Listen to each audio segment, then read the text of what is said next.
The Battle of Salamis, excerpt from Book 8 of the Histories by Herodotus. The men belonging to the fleet of Xerxes, after they had seen the Spartan dead at Thermopylae, and crossed the channel from Trachis to Hysteia, waited there by the space of 3 days, and then sailing down through the Euripus, in 3 more came to Phalerum. In my judgment, the Persian forces both by land and sea, when they invaded Attica, were not less numerous than they had been on their arrival at Sepius and Thermopylae. For against the Persian loss in the storm at Thermopylae, and again in the sea fights off Artemesium, I said the various nations which had since joined the king, as the Malians, the Dorians, the Locrians, and the Boeotians, each serving in full force in his army except the last, who did not number in their ranks either the Thespians or the Plataeans, and together with these, the Carystians, the Andrians, and the Teneans, and the other people of the islands, who all fought on this side, except the 5 states already mentioned. For as the Persians penetrated further into Greece, they were continually joined by fresh nations. Reinforced by the contingents of all these various states, except Paros, the barbarians reached Athens. As for the Parians, they tarried at Isthmus, waiting to see how the war would go. The rest of the sea forces came safe into Phalerum, where they were visited by Xerxes, who had conceived a desire to go aboard and learn the wishes of the fleet. So he came and sat in a seat of honour, and the sovereigns of the nations and captains of the ships were sent for, to appear before him, and as they arrived took their seats according to the rank assigned them by the king. In the first seat sat the king of Sidon, after him the king of Tyre, then the rest in their order. When the whole had taken their places, one after another, and were set down in an orderly array, Xerxes, to try them, sent Mardonius and questioned each, whether a sea fight should be risked or no. Mardonius accordingly went around the entire assemblage, beginning with the Sidonian monarch, and asked this question, to which all gave the same answer, advising to engage the Greeks, except only Artemisia, who spake as follows. Say to the king Mardonius that these are my words to him. I was not the least brave of those who fought at Euboea, nor were my achievements there among the meanest. It is my right, therefore, O my lord, to tell thee plainly what I think to be most for thy advantage now. This is then my advice. Spare thy ships, and do not risk a battle, for these people are as much superior to thy people in seamanship as men to women. What so great need is there for thee to incur hazard at sea? Art thou not master of Athens, for which thou didst undertake thy expedition? Is not Greece subject to thee? Not a soul now resists thy advance. They who once resisted were handled even as they deserved. Now learn how I expect that affairs will go with thy adversaries. If thou art not over hasty to engage with them by sea, but will keep thy fleet near the land, then whether thou abidest as thou art, or marchest forward towards the Peloponnese, thou wilt easily accomplish all for which thou art come hither. The Greeks cannot hold out against thee very long. Thou wilt soon part them asunder, and scatter them to their several homes. In the islands where they lie, I hear they have no food in store, nor is it likely, if thy land force begins its march towards the Peloponnese, that they will remain quietly where they are, at least such as come from that region. Of a surety they will not greatly trouble themselves to give battle on behalf of the Athenians. On the other hand, if thou art hasty to fight, I tremble lest the defeat of thy sea force brings harm likewise to thy land army. This too thou shouldst remember, O king. Good masters are apt to have bad servants, and bad masters good ones. Now, as thou art the best of men, thy servants must needs be a sorry set. These Egyptians, Cyprians, Cilicians, Pamphylians, who are counted in the number of thy subject allies, of how little service they are to thee. As Artemisia spake, they who wished her well were greatly troubled concerning her words, thinking that she would suffer some hurt at the king's hands, because she exhorted him not to risk a battle. They, on the other hand, who disliked and envied her, favoured as she was by the king above all the rest of the allies, rejoiced at her declaration, expecting that her life would be forfeit. But Xerxes, when the words of the several speakers were reported to him, was pleased beyond all others with the reply of Artemisia, and whereas, even before this, he had always esteemed her much, he now praised her more than ever. Nevertheless, he gave orders that the advice of the greater number should be followed, for he thought that at Euboea the fleet had not done its best, because he himself was not there to see, whereas this time he resolved that he would be an eyewitness of the combat. Orders were now given to stand out to sea, and the ships proceeded towards Salamis, and took up the stations which they were directed, without let or hindrance from the enemy. The day, however, was too far spent for them to begin the battle, since night already approached, so they prepared to engage upon the morrow. The Greeks, meanwhile, were in great distress and alarm, more especially those of the Peloponnese, who were troubled that they had been kept at Salamis to fight on behalf of the Athenian territory, and feared that if they should suffer defeat, they would be pent up and besieged in an island, while their own country was left unprotected. The same night, the land army of the barbarians began its march toward the Peloponnese, where, however, all that was possible had been done to prevent the enemy from forcing an entrance by land. As soon as news reached the Peloponnese of the death of Leonidas and his companions at Thermopylae, the inhabitants flocked together from the various cities and encamped at the Isthmus, under the command of Cleombrotus, son of Anaxandrius, and the brother of Leonidas. Here their first care was to block up the Scironian way, after which it was determined in council to build a wall across the Isthmus, as the number assembled amounted to many tens of thousands, and there was not one who did not give himself to the work. It was soon finished. Stone, bricks, timber, baskets filled full of sand were used in the building, and not a moment was lost by those who gave their aid, for they laboured without ceasing either by night or by day. Now the nations who gave their aid, and who flocked in full force to the Isthmus, were the following: the Lacedaemonians, all the tribes of the Arcadians, the Eleans, the Corinthians, the Sicyonians, the Epidaurians, the Philasians, the Trozenians, and the Hermonians. These all gave their aid, being greatly alarmed at the danger which threatened Greece. But the other inhabitants of the Peloponnese took no part in the matter, though the Olympic and Carnian festivals were now over. 7 nations inhabit the Peloponnese. 2 of them are aboriginal, and still continue in the regions where they dwelt at the first, to wit the Arcadians and the Silurians. A third, that of the Achaeans, has never left the Peloponnese, but has been dislodged from its own proper country, and inhabits a district which once belonged to others. The remaining nations, 4 out of the 7, are all immigrants, namely the Dorians, the Aetolians, the Dryopians, and the Lemnians. To the Dorians belong several very famous cities. To the Aetolians only one, that is Elis. To the Dryopians, Hermine and that Asine which lies over the Cardamyle in Laconia. To the Lemnians, all the towns of the Paroreates. The aboriginal Cenurians alone seem to be Ionians. Even they, however, in the course of time, have grown to be Dorians, under the government of the Argives, whose orniths and vassals they were.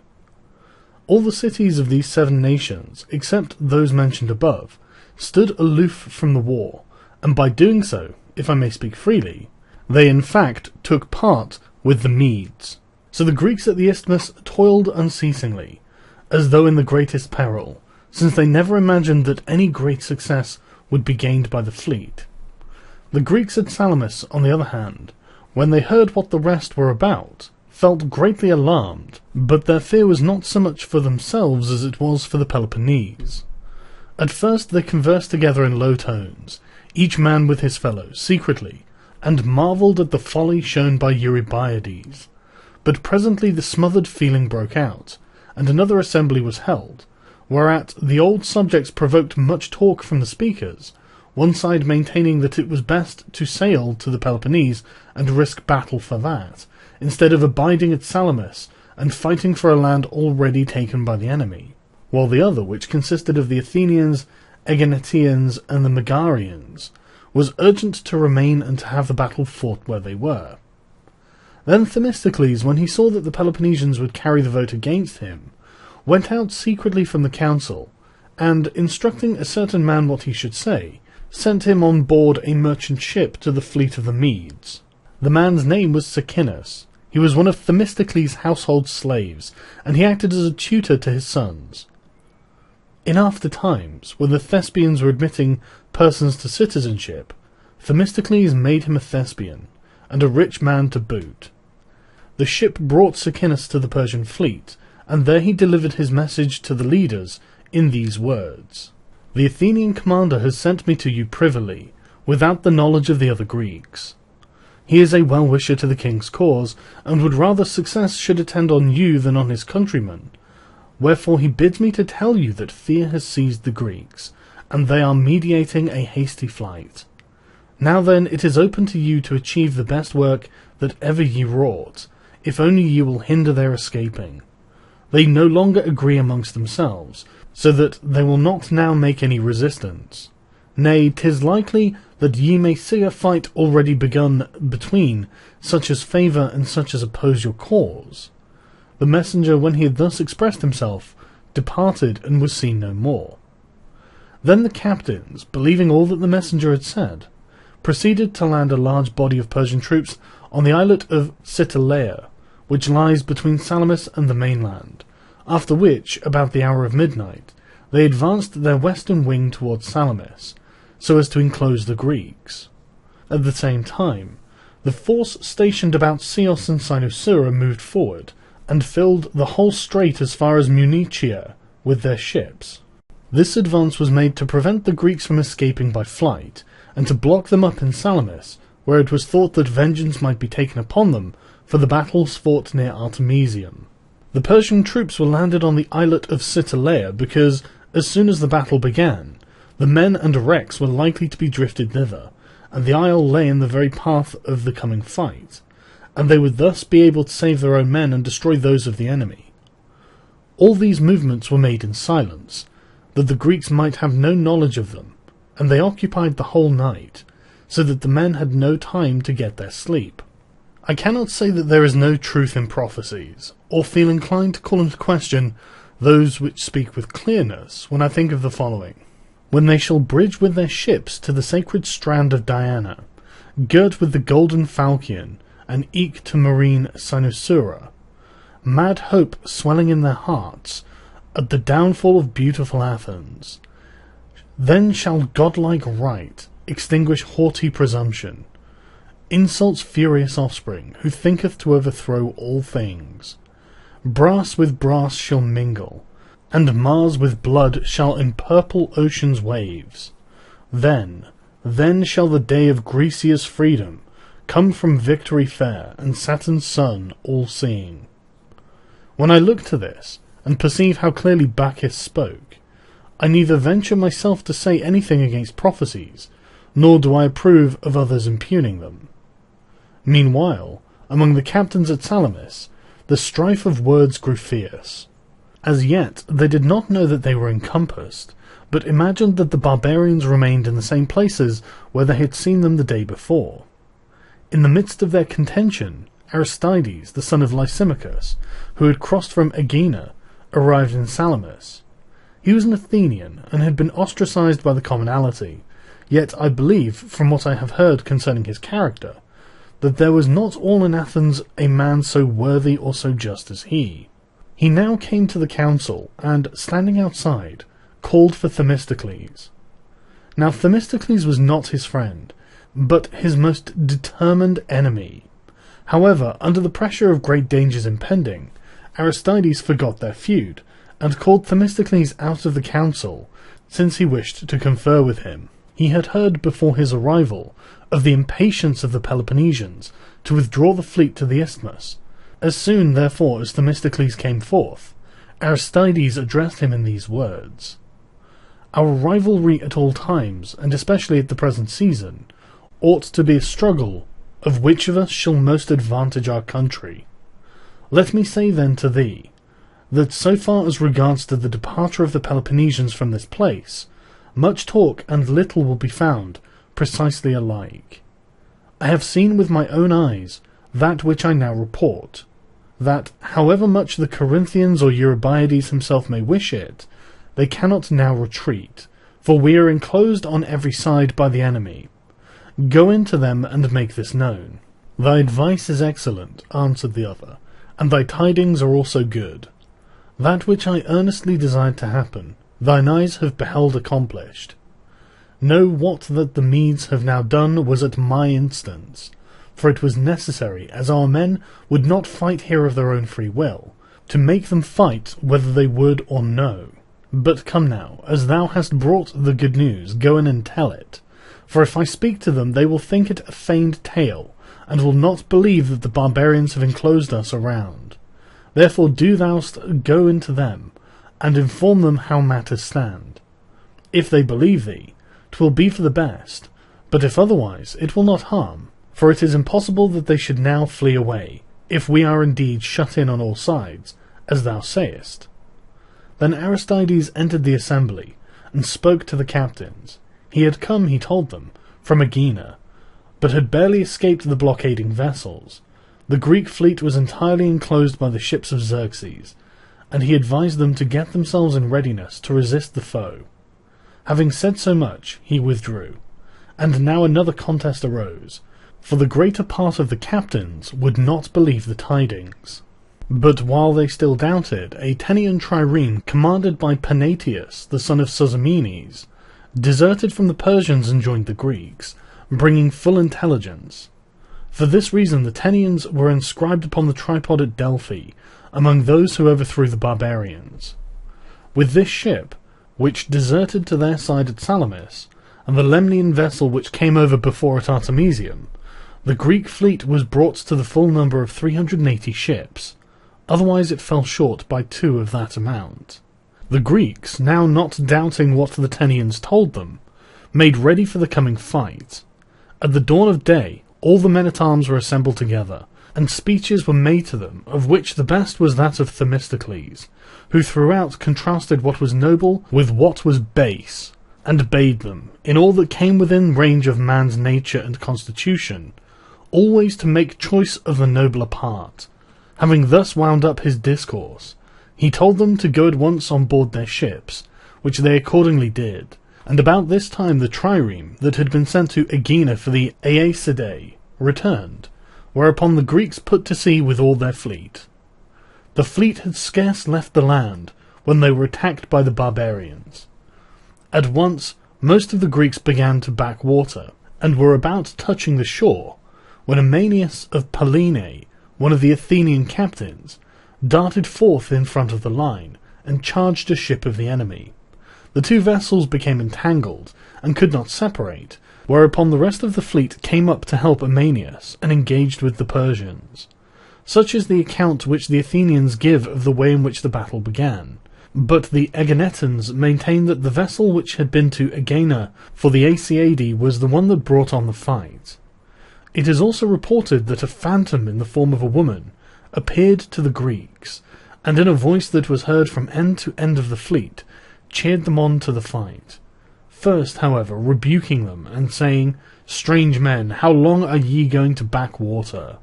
Against the Athenians, who held the western extremity of the line towards Eleusis, were placed the Phoenicians. Against the Lacedaemonians, whose station was eastward towards the Piraeus, the Ionians. Of these last, a few only followed the advice of Themistocles, to fight backwardly. The greater number did far otherwise. I could mention here the names of many triarchs who took vessels from the Greeks, but I shall pass over all except Themistocles, the son of Andromedas, and Phycalus, the son of Hystaius, both Samians. I show this preference to them inasmuch as for this service Themistocles was made tyrant of Samos by the Persians, which Phylacus was enrolled among the king's benefactors, and presented with a large estate in land. In the Persian tongue the king's benefactors are called orosangs. Far the greater number of the Persian ships engaged in the battle were disabled, either by the Athenians or by the Aeginetans, for as the Greeks fought in order and kept their line, while the barbarians were in confusion, and had no plan for anything in what they did, the issue of the battle could scarce be other than it was.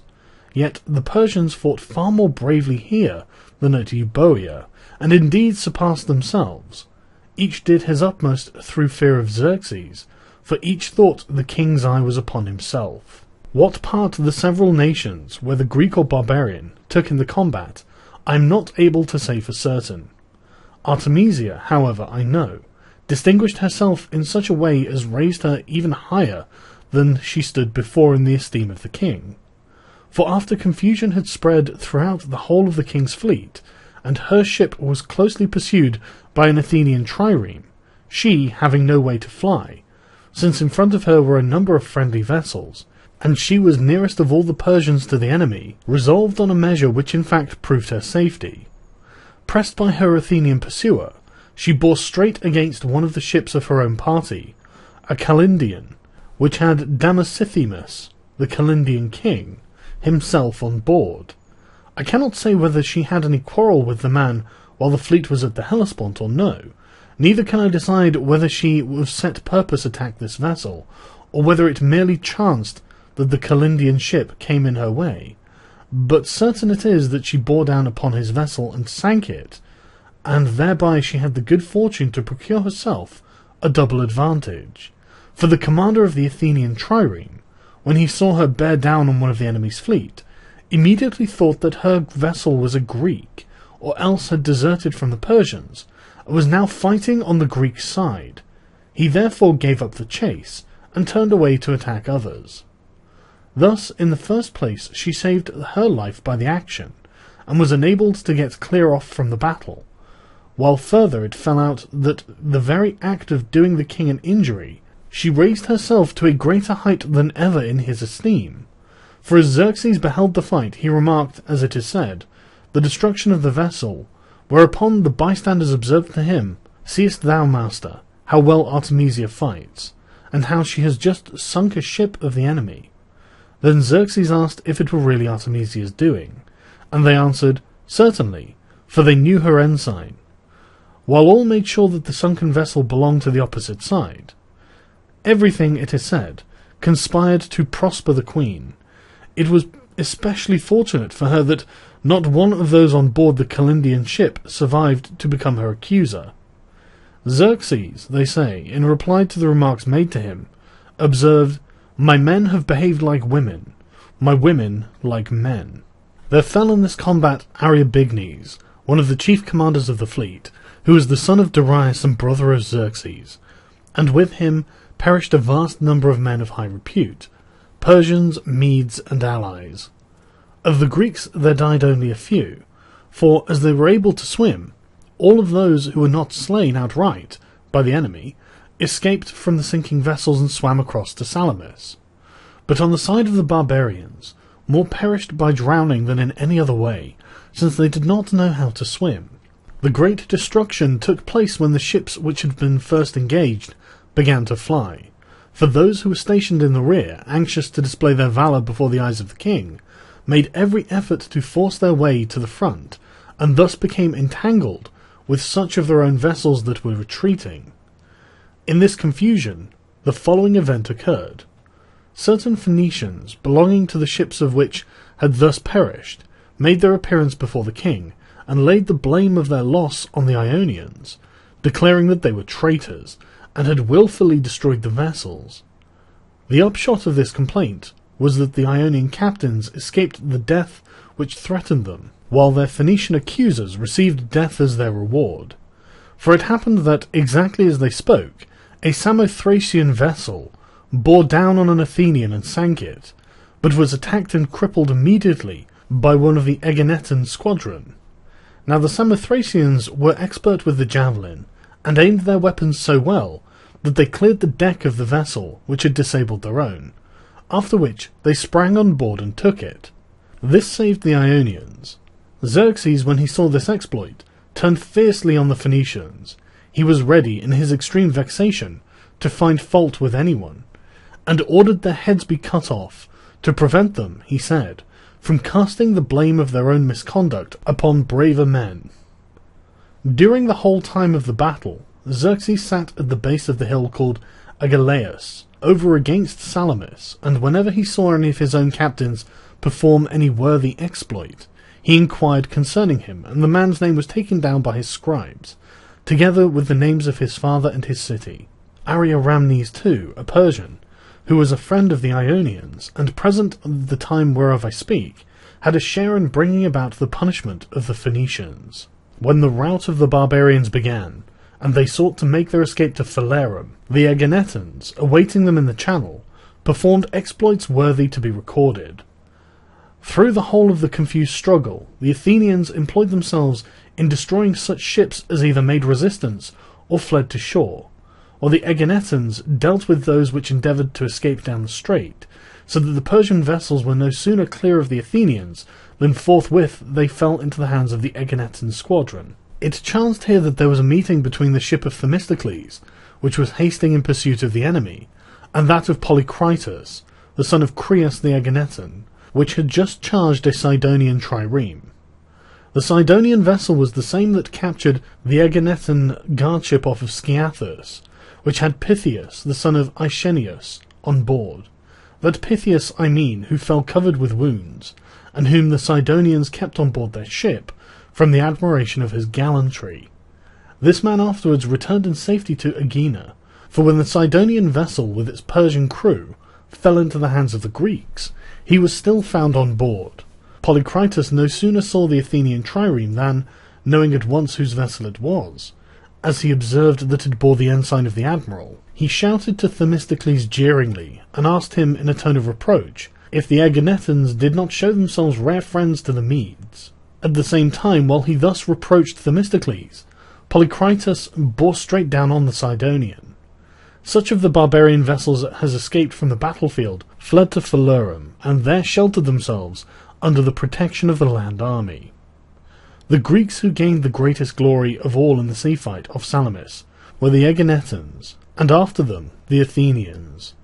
The individuals of most distinction were Polycritus the Aeginetan, and two Athenians, Eumenes of Anagirius and Amenius of Pellene, the latter of whom had pressed Artemisia so hard.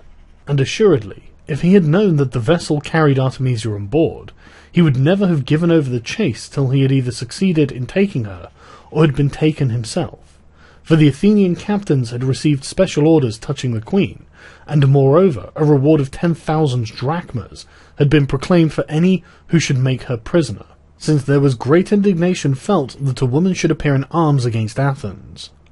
However, as I said before, she escaped, and so did some others whose ships survived the engagement, and these were all now assembled at the port of Phalerum.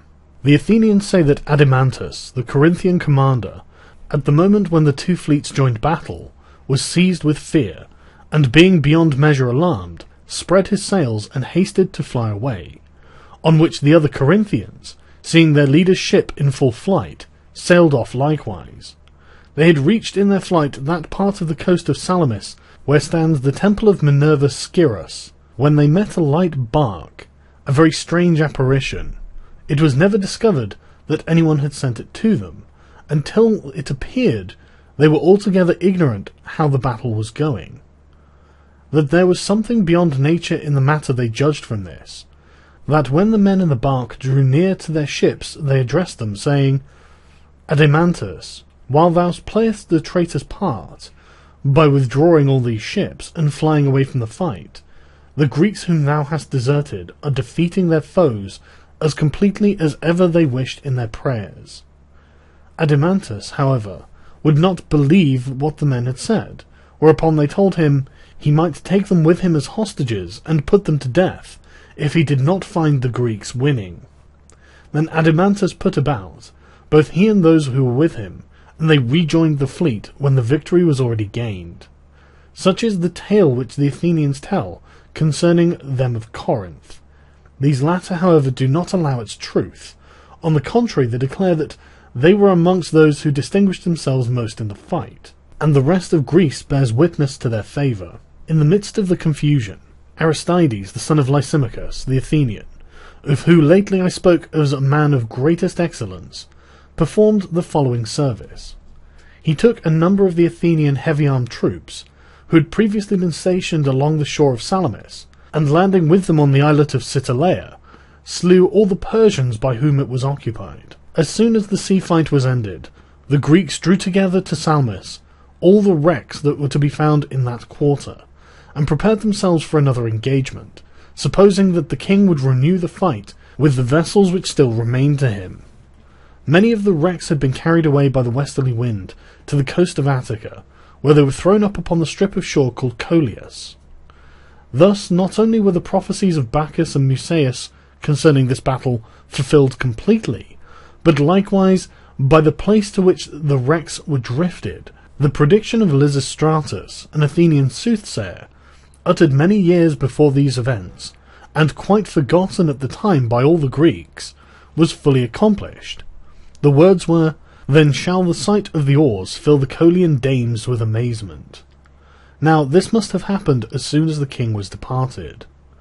Xerxes, when he saw the extent of his loss, began to be afraid lest the Greeks may be counselled by the Ionians, or without their advice might determine to sail straight to the Hellespont and break down the bridges there, in which case he would be blocked up in Europe and run a great risk of perishing.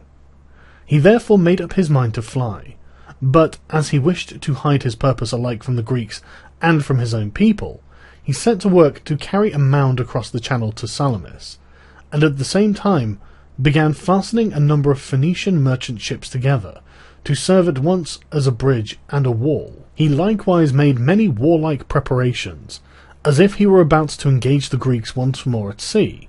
Now, when these things were seen, all grew fully persuaded that the king was bent on remaining, and intended to push the war in good earnest. Mardonius, however, was in no respect deceived, for long acquaintance enabled him to read all the king's thoughts. Meanwhile, Xerxes, though engaged in this way, sent off a messenger to carry intelligence of his misfortune to Persia. Nothing mortal travels so fast as these Persian messengers. The entire plan is a Persian invention, and this is the method of it. Along the whole line of road there are men, they say, stationed with horses, in number equal to the number of days which the journey takes, allowing a man and horse to each day, and these men will not be hindered from accomplishing, at their best speed, the distance with which they have to go, either by snow or rain or heat or by the darkness of night. The first rider delivers his dispatch to the second, and the second passes it to the third, and so it is borne from hand to hand along the whole line, like the light in the torch race which the Greeks celebrate to Vulcan. The Persians give the riding post in this manner the name of Angarum. At Susa, on the arrival of the first message, which said that Xerxes was master of Athens, such was the delight of the Persians who had remained behind, that they forthwith strewed all the streets with myrtle boughs, and burnt incense, and fell to feasting and merriment. In like manner, when the second message reached them, so sore was their dismay, that they all with one accord rent their garments, and cried aloud, and wept and wailed without stint. They laid the blame of the disaster on Mardonius, and their grief on the occasion was less on account of the damage done to their ships, than owing to the alarm which they felt about the safety of the king. Hence their trouble did not cease until Xerxes himself, by his arrival, put an end to their fears.